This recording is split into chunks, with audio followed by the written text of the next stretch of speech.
Winston Churchill once said, "One man with conviction will overwhelm 100 who have only opinions." So you might have heard it said that we should be people of conviction. But what is conviction? You see, conviction isn't convenient and it's not compromising. It doesn't hold a, "oh, when I can make it" mentality, and it isn't concerned about the weather, the opinions of others, or the time of day. Conviction doesn't come because someone else is coming. It doesn't stop coming because, it's not fun anymore. Conviction doesn't get offended because someone said something about them. Conviction doesn't talk about how things just aren't the same anymore. But instead, it looks to bring a positive change in every situation. Conviction moves past hurt feelings, it listens to correction, and it's always looking further than today. Conviction is rooted in vision. I have seen me, and that will not change. Sounds simple, right? Well, that depends on what you are looking at. Whatever we focus on, we will form convictions around. And what we form convictions around, we are building our foundation on.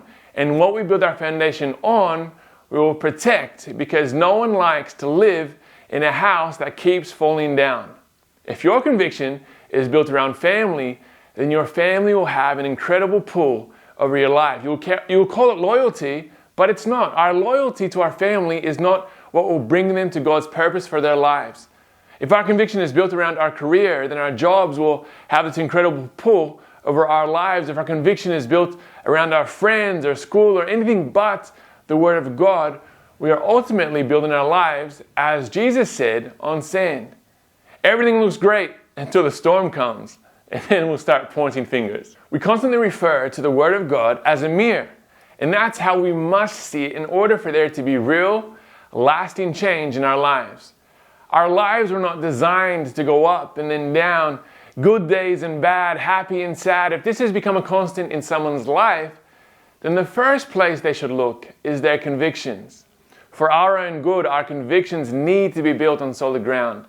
The best ground to build on is ground that has been around since before time began. It's safe, it's secure, and it's not going anywhere. And that ground, as you probably already guessed, is the Word of God. This used to be an accepted fact, but times have changed. In the 1980s, a study found that 9 out of 10 Australians had a Bible at home. Today, less than half of all Australians own a Bible. Less than 1 in 3 of Generation Ys own a Bible. Of all Australians who identified as Christians in the 2016 census, only 3 in 4 own a Bible. Only 1 in 4 attended church at least once a month. What would you look like if you only looked in the mirror once a week? What if you hardly looked in the mirror or never looked at yourself in the mirror?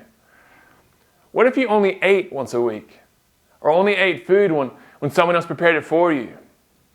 Another way of thinking about conviction is as an expression of faith. Hebrews 11:1 tells us that our faith is the substance, read tangible, visible evidence of things hoped for and the evidence of things not seen. Faith is so powerful that it will take things from the spiritual realm and pull them into your everyday reality.